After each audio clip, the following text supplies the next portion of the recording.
Welcome to Rise of the Distributed Database. Can everybody hear me okay? All I hear is echo, so I'm guessing everything is fine. My name is PJ. I hail from Buffalo, New York. I work for a company called DevRelate.io. We do developer and community relations as a service. Today I'm here on behalf of my client Crate.io, which is a distributed machine learning NoSQL database solution. We'll get more into that later. For DevRelate, what we do is we work with a bunch of small companies that maybe don't have the opportunity to reach out into the community as much as they'd like to, so I help represent all of them. If you'd like to check them out, please feel free. They all do awesome stuff. But as I said, today I'm here for Crate.io. I also, if you're not in the other talk, it would behoove me to mention that I run Prompt, which is a mental health and tech organization. How many of you are familiar with OSMI, or OSMI as they call it? Okay, so we're kind of like partner organizations. We have 16 or so speakers that we will send to any event that you want them to be in, whether that be in-service, company in-service, random off-site, conference, meetup. We make sure they get out there and get the word out about mental health and tech. So if you're interested, please contact us at mhprompt.org or team@mhprompt.org. That's not what I'm here to talk about. So what we're going to cover, a little bit about that. This is a databases talk, but we're going to cover a little bit more than that. We're going to look at where we came from, not just from the database perspective, but also as developers. What we've been doing the last few years, this is important because the last few years have kind of exploded. So many crazy things have gone on, both in application development and in the world of databases. Everything's kind of changing at a very rapid pace. I would be remiss if we didn't talk about NoSQL and where that fits into all that. Then we'll get into what a distributed database actually is. Who does it serve, and what's going to happen in the future? Where do we go from here? And that will be, I will tell you right now, fair warning, speculative, based on some ideas that I had one time. So let's go with where we came from. The world of technology moves pretty fast, and it used to be reasonable to see something like this at any work organization you were in.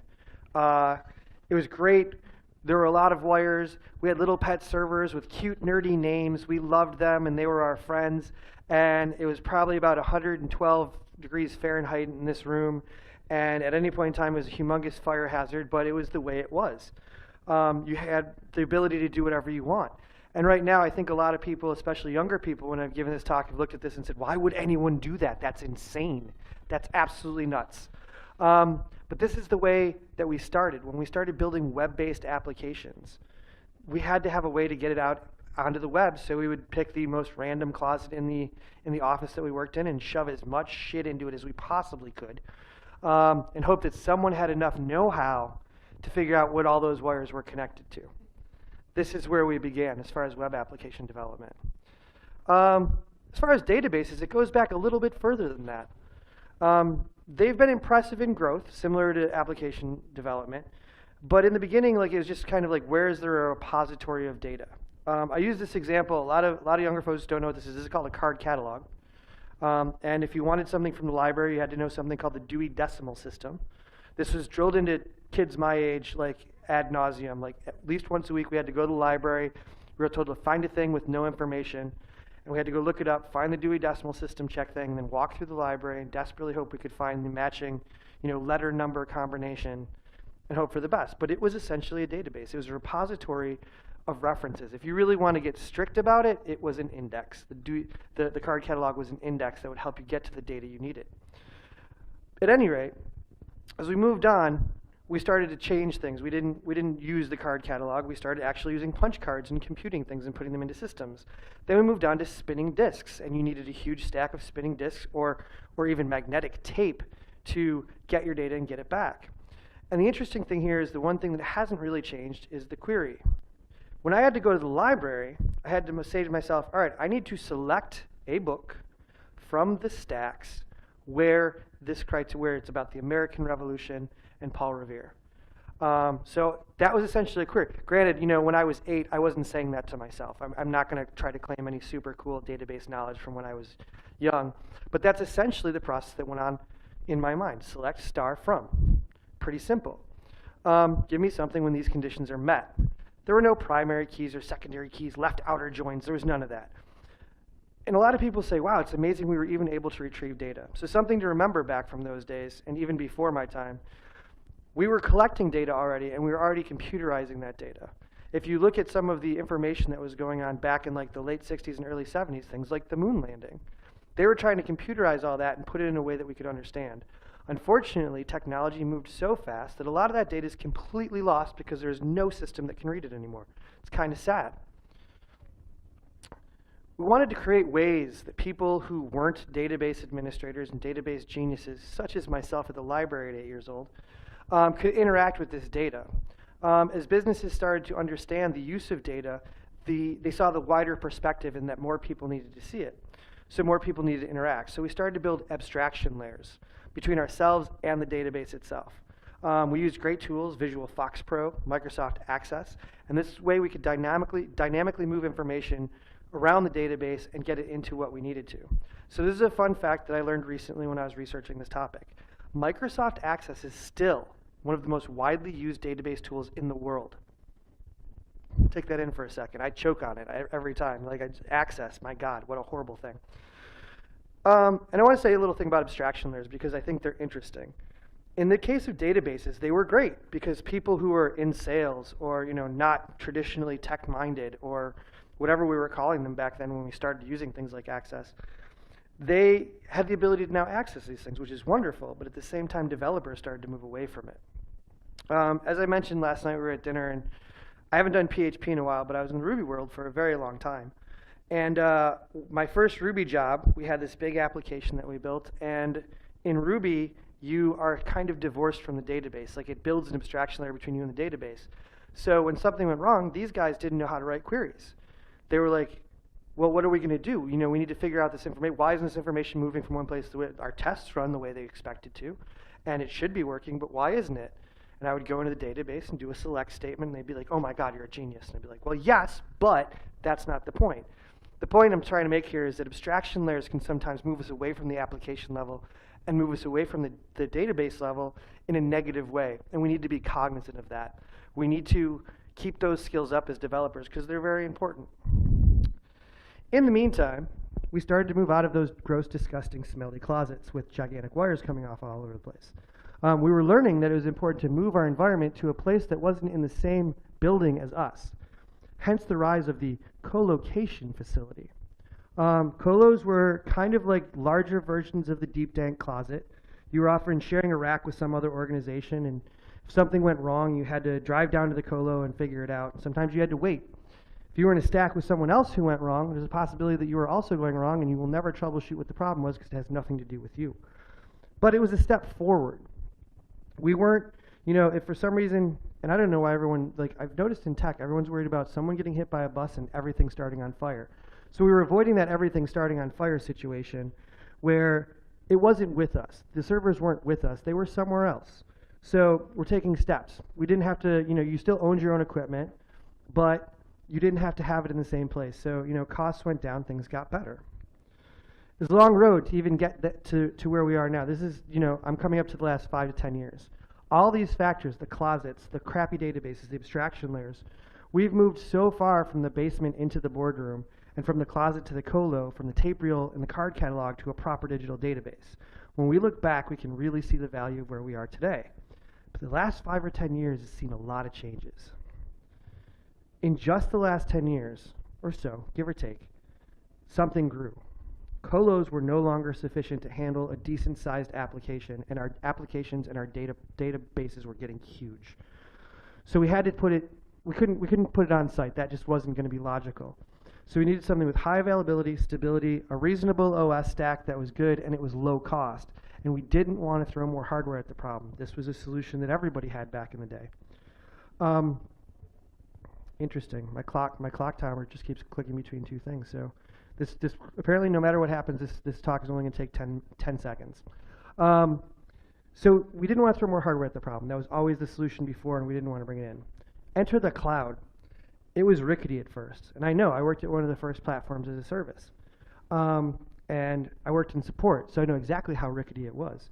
And yeah, all of the cloud services back then, you have 99.999% uptime.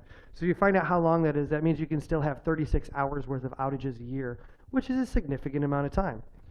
But really, our dank dark closets were super more dangerous than that, because not only could something go down, you have to troubleshoot it, but it could start on fire and kill everyone. Kind of a negative. Security started to become tantamount. And at colo, you didn't have that security. You were sharing racks with other people. Even if you weren't in the same like cabinet with someone, there's someone right next to you or someone a little bit further down from that. And if you weren't paying attention to security, you could have problems. Even if it's just a matter of somebody, tripped over your plug. Sorry, I don't know who that belongs to, so I don't want to touch it. And now all of your stuff's gone down, all of your applications are down, you have no idea why. The cloud started to solve these problems. It didn't happen immediately, but with uptime becoming the most paramount thing there is, the cloud was here. So we had things like AWS and platform as a service, and they started to take over the way that we deployed applications and databases. Then you look at the past 5 years, and we get Docker. I mean, this was a game changer, and we had just had a game changer, so it was kind of wild. Like, we're on this crazy roller coaster ride from all of the things that we knew to all of the things that have changed. And if you notice, in the large enterprise, a lot of times those things are changing at a lot slower pace. I did work at a large blue company at one point in time. I won't say their name. Kind of had an agreement that I won't. They were just starting to understand the idea of agile. That was 1.5 years ago. And they were like, this agile thing seems cool. We should probably get into that. Their ideas for cloud were antiquated at best. And how do you say antiquated when something's only 10 years old? It's wild. Docker comes in, and they're like, we definitely don't know what to do about this. But it was great because we could containerize our work. We could start to silo things, build it piecemeal, destroy containers that weren't working, build new containers that were. And we had these whole environments that are just tiny, small packages. Kind of the whole idea of microservices and application development, Docker was built for that. Containers seem to be the next evolutionary step in application deployment. They allowed developers to break down the components of the application, deploy them as needed. There were no huge monoliths, and the application could be updated whenever they wanted it to. This was great, especially at larger companies that were startups, but not startups, things like Etsy, where you had several different stores, or Shopify, where you have several different stores, and you need different needs for different deploys. It's a great thing. An instant goes down somewhere in the United States, not a problem. Another can be spun up in seconds in the same region or another region, or maybe on a different continent. How many of you are familiar with deploying with AWS? How many of you deployed in US East? Never recommended. When I worked for the cloud company, that was guaranteed US East was the one that was going down, whether it be hurricane, just crappy disks, or whatever. But we're still a far cry from the server going down, calling a facility, driving there, or trying to reach out to some kind of physical support person US East hoping for the best. Like, we had no physical hardware to troubleshoot. We can just worry about the specific container that we had to worry about. And the whole time, your application's users weren't considering using someone else's application that did a similar thing.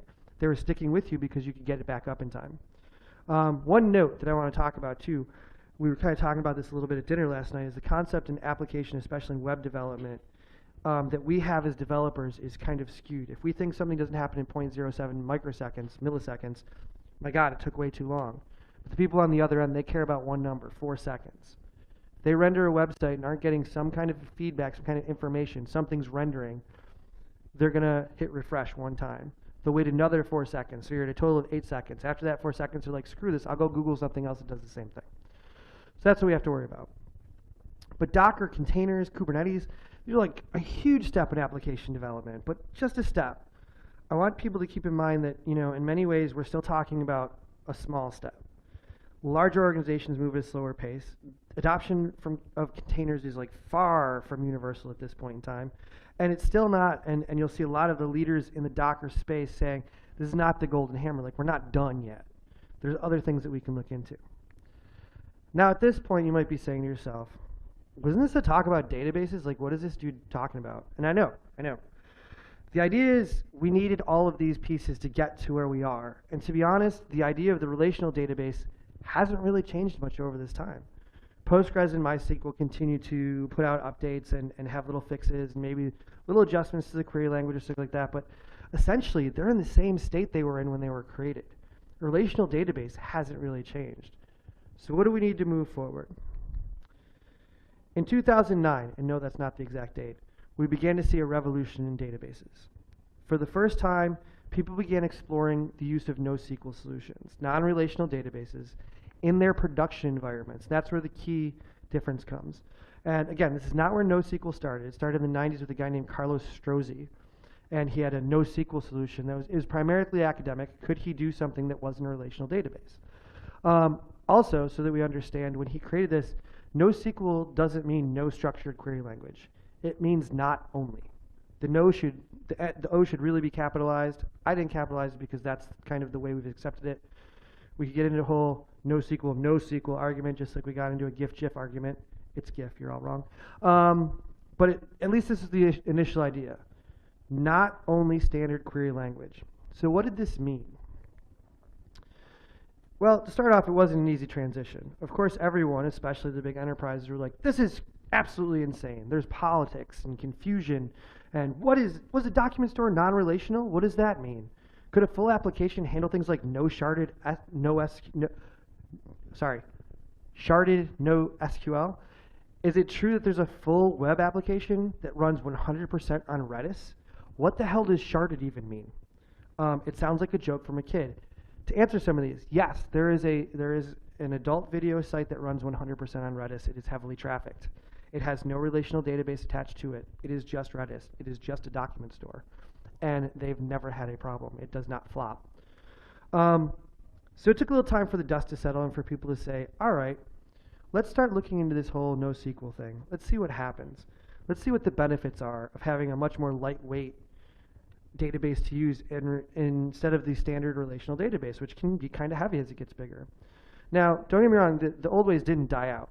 You know, people weren't like, okay, NoSQL, well, one company did it, so we can all do it now, right? But a new concept was starting to emerge. And along with the idea of distributed applications and microservices, a place for more than one type of database started to be seen.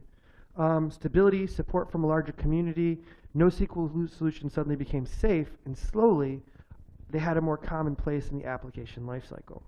I'll give you a good example. When I worked at that platform as a service company, we had one extremely large client, and they decided that the best thing for them was to have a sharded NoSQL database, namely MongoDB. We didn't recommend Mongo for everyone, because there's no way Mongo works for everyone. You have to have a large-scale database first. But Mongo at the time had great transitional things where you could take things out of PostGres or MySQL, put them into Mongo, shard them, and take care of it. And that company was Groupon, and they had massive amounts of transactions every single day. So for them, it worked. A lot of NoSQL stores, to be fair, they compromise consistency in favor of availability, partition tolerance, and speed. The idea is to make things faster and easier to access. So barriers to the greater adoption of NoSQL include the idea that they use a lot of low-level querying languages that aren't quite SQL. There's a lack of standardized interfaces, so you don't see the guaranteed, when you build Postgres and they give you that interface, very easy to look at if you don't want to do it through the CLI. I know we probably all do it through the CLI anyway. But when you're working with somebody else, do you really want to port to something else that they can see it? It only works if you have something standardized. And there were huge previous investments in existing relational databases. I know thus far I've mentioned MySQL and Postgres because we're open source people here and we love that kind of stuff. But I don't know if you've noticed, at no point in time has anyone said, wow, Oracle's going to go away. It's all very sad. They're just toppling and falling apart. That's not going to happen. So there's hurdles to NoSQL. But with that in mind, we started to look at the distributed database, which is, to some, the database of the future, or the now. So I have to read this part straight because I never get it right if I don't. A distributed database is a database in which storage devices are not all attached to a common processor. It may be stored in multiple computers located in the same physical location, or may be dispersed over a network of interconnected computers. Unlike parallel systems in which the processes are tightly coupled and constitute a single database system, a distributed database system consists of loosely coupled sites that share no physical components. So this sounds a bit like containers, doesn't it? I mean, yeah, you can have your containers on several other physical machines. They don't all have to be in the same place, as long as they're talking to each other, as long as they're on an interconnected network. That makes sense. So if our applications are able to be distributed, why can't our database be distributed? Requires a bit of a schema shift. So similar to distributed application services, a distributed database integrates data logically to make it seem as if all of the data is stored in the same place. On the outside, you will not notice a difference.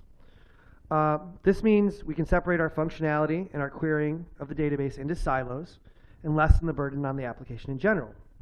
With a non-centralized database running a NoSQL or hybrid NoSQL relational database system kind of option, we start to get the full flexibility that we're seeing on the application side, but with our database. So that's nice. In the beginning, all this was happening with regards to replication. So you had the high availability aspect that we had with our application, but you were seeing basically replication. You were seeing, the main database being replicated a couple times and maybe being spread out so that it was easier to use. Should the database go down for whatever reason, we wanted to make sure we had a reliable backup, that was recent and able to step in and take its place. If you're familiar with AWS and cloud, that's exactly how they work. Regardless of where you have your instances set up on AWS, if one goes down, the next comes up, whether that's with your database instances or your application instances. And this is only a step towards distribution, though. This is just our first step when we look at replication. Essentially, you had a few copies of the same database, 100% of it, or whatever you had most recently transferred. So that's good, but is that really a distributed database? We're not quite there yet. Since each node is an individualized subsection of part of the total data store, there's less need to worry about processing time. So when you run a query, things become lightning fast. The queries know exactly where to look, and they're a little bit different than your average, SQL statement. But it knows exactly where to look. You can expand the data store, grow things without concern. And while things get faster and grow exponentially, we somehow see a savings in cost. This has been looked at over time.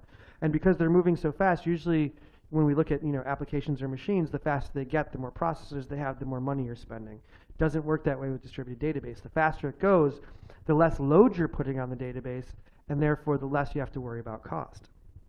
Since the only cost is what's being used, only the nodes that are expanding beyond capacity are concerned, and as long as you're keeping an eye on that, it shouldn't be too much of a problem. Any node can be distributed individually, and this is a really easy thing to avoid. So you don't have to worry about bloat or flop or taking up too much CPU time because you're only using what you really need. It's kind of a just-in-time concept.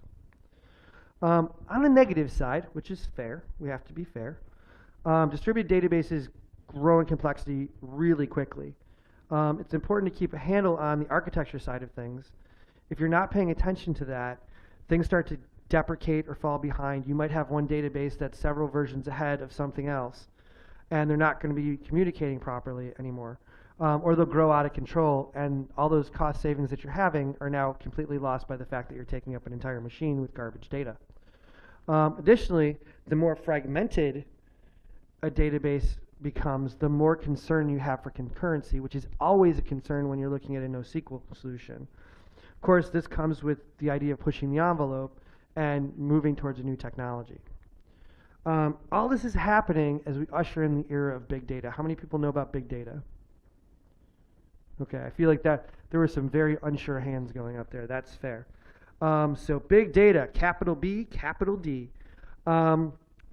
This is a concept that we're starting to understand more and more. This was super buzzwordy a couple years ago, but now we're starting to get it.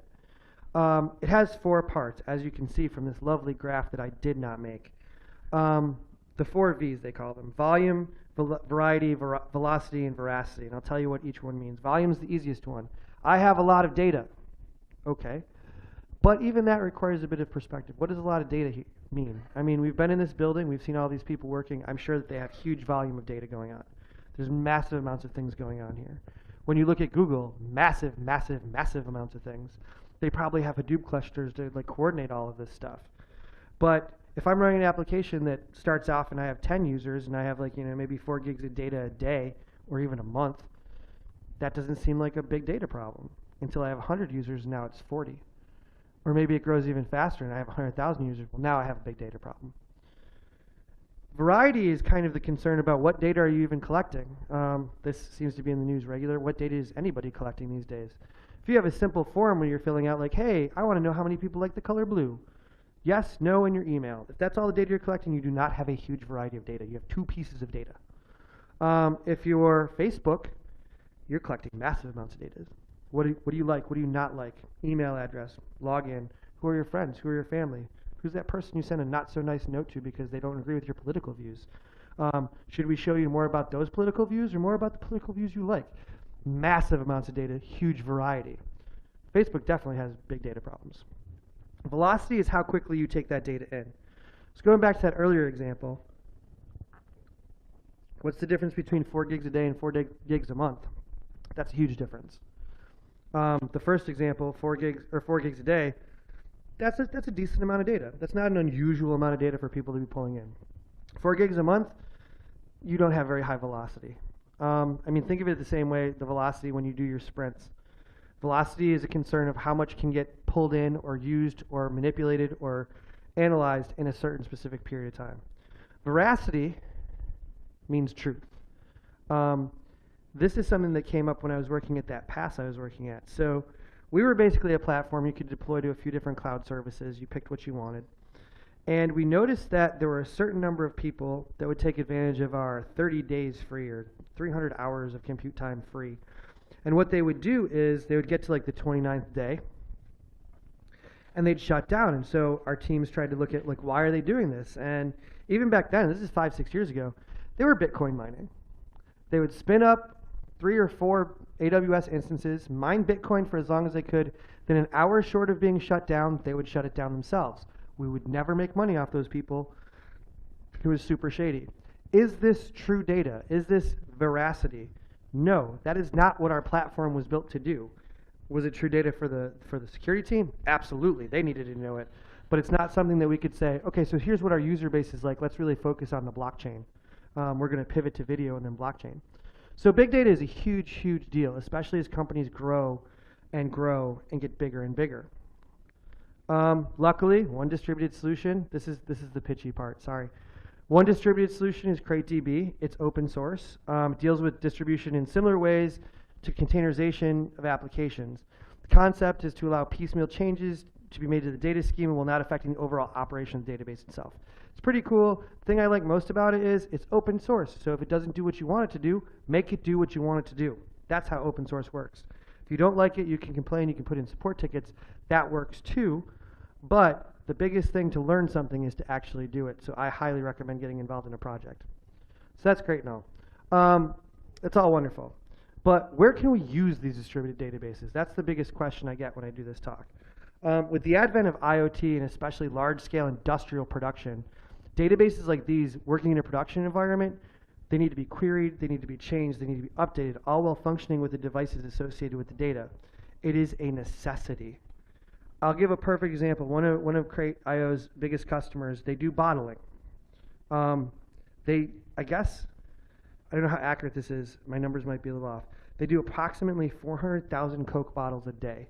That includes putting the bottle in the line, cleaning the bottle so that it's recycled, sterilizing it, filling it with Coke, putting a cap on it, make sure the cap is secure, marking it to make sure it knows where it's going. Like, this is just a few of the things that I know that they do. They have 400,000 bottles a day going through a factory. It's an amazing amount of information. Every one of the sensors in their factory is giving them information. A standard relational database is not going to work for them. They tried it. They tried MySQL, it fell over.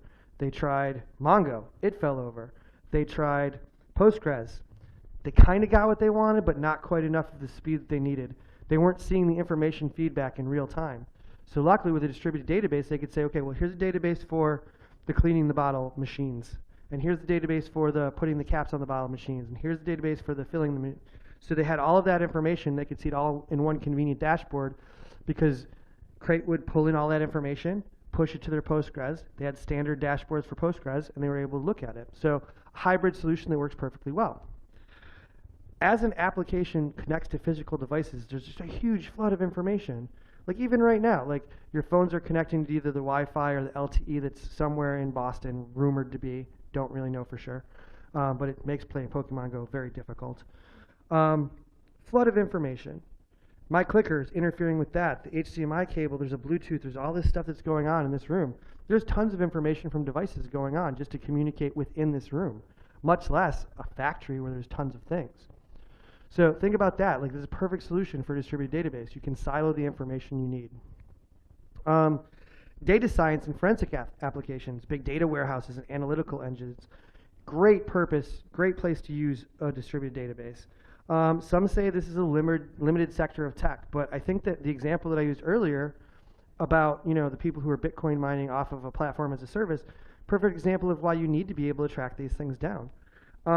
These are becoming a bigger factor in the public sector, but in the governmental sector, it's huge. Census information, processing of satellite data, geographic data over time. Just the amount of information coming from the International Space Station requires a distributed database. I won't say that they're great users, but it would be great if they were. It'd be really good PR for us. But we need more of these distributed solutions as the idea of forensic computer science evolves. It's a huge piece. By the way, according to my timer, I'm still at 1 minute, so we're good. Another thing that's going to start to grow is this whole idea of driverless cars. Like that's kind of in the future a little bit. Sensor inputs, map and geodata. Are the windshield wipers clean? Can people see out? Do I have fluid? Do I have gas? Am I charged up? Input, output, all kinds of stuff. But even now, you're going somewhere, maybe you take a trip, you grab a lift from the airport. Well, there's a ton of data in that. Like they want to know how much gas their drivers are using, how fast are they going in certain areas. There's the map and GPS system that maybe works or maybe doesn't. For those of you staying at the Marriott Copley, it doesn't. But still a ton of information. Now take the driver out of the car and you have so much more information you have to keep track of. Perfect solution for distributed databases. So what about the future? As time passes, we can only kind of speculate on what's next. So these are my ideas, and some of them are a little out there, so bear with me. There's many signs pointing that in application development, serverless is going to be the next big thing. Serverless is the idea there's certain tasks that your application performs that don't really require a server. Or they do, but just a little bit, just for a couple minutes at a time. For example, someone wants to mark something on their wish list, and you need to know that there's a sale going on. So you're going to send them an email, there's a sale going on for this item on their wish list. Cool. The only time you actually need that trigger to function is when those two things are met, and then it will send an email. You don't need to be sending emails to them all the time. You don't need all of the email events to be synchronous constantly. It's an asynchronous event. Serverless can handle that with a simple Lambda through AWS. Those little devices, have you guys seen the Amazon devices that you just click and buy stuff? Those are a perfect example. Those are all serverless. None of them actually have application information that resides on a server all the time. You press the button, it creates the Lambda. The Lambda says, I need more Tide Pods because I am a millennial and I am hungry. Therefore, Tide Pods. And it just creates a little application that says, send Tide Pods to this address, and then the application goes away. Serverless is kind of awesome. Now, that is a very rudimentary understanding of how serverless works. I'm not a serverless expert. But wouldn't it be cool if there was some way for a database to only contain the information it needs it when you need it? Like only when you run the query, like a serverless database. So I think that's something that distributed databases are kind of moving towards. A just-in-time concept where you press the button and all of a sudden you get the information, but you don't need that query around all the time. So quantum computing, if any of you know Canada, you know that their prime minister knows a lot about quantum computing. Like what about a quantum database where the information is there but also not there? Kind of fits in with that whole serverless idea. Again, I have a rudimentary understanding of how quantum computing works. I have seen it in action and it is kind of amazing. What about cloud containment in actual clouds? And this, I feel like there's a lot of eye rolls going on with that, but I actually saw someone give a talk. So all clouds are water vapor. Water vapor has a charge. It's a static charge. This is why we get lightning when there's enough of it in one place. What if we could capture the idea of water vapor, harness the energy of it, and be able to use that to actually serve information? Because essentially, all of our applications are just bits being pushed back and forth according to an electrical charge of on or off. If you boil it down to that level, then technically on a theoretical level, that's not a crazy idea. Is it way up in the future? Absolutely. But in my mind, the future is open source. These concepts we can all work on. We all have a hand in designing our own future. And if we see like needs that aren't being fulfilled, we can do it. Part of why I love CrateDB and I got involved with them in the first place is because they have this great open source marketplace. Anyone can go and work on CrateDB. You can see if it works. There's a free community version. There's also an enterprise version for when you're ready to go to production. And if you're working on the community version and you don't like something you see, you fix it. It's totally awesome. We work on it every day, and there's a wonderful community of people behind it. And I mean, we're all open source developers, so we get it. Like the rise of the database is going to be a huge thing, and distributed is going to be part of that. So the age of the monolithic relational database is kind of coming to a close. If applications can be built in different ways that make sense, and we're looking ahead to different things, then there's no reason why we have to have these non-distributed systems specifically for our data. For now, we look forward to distributed database becoming more a part of the application development lifecycle. And as we move forward, the world of development is going to keep changing. We're going to move far away from the tangled web of closets that are the relational database. We're going to move farther away from the idea of Docker and Kubernetes. This isn't the end. Things are going to keep moving forward.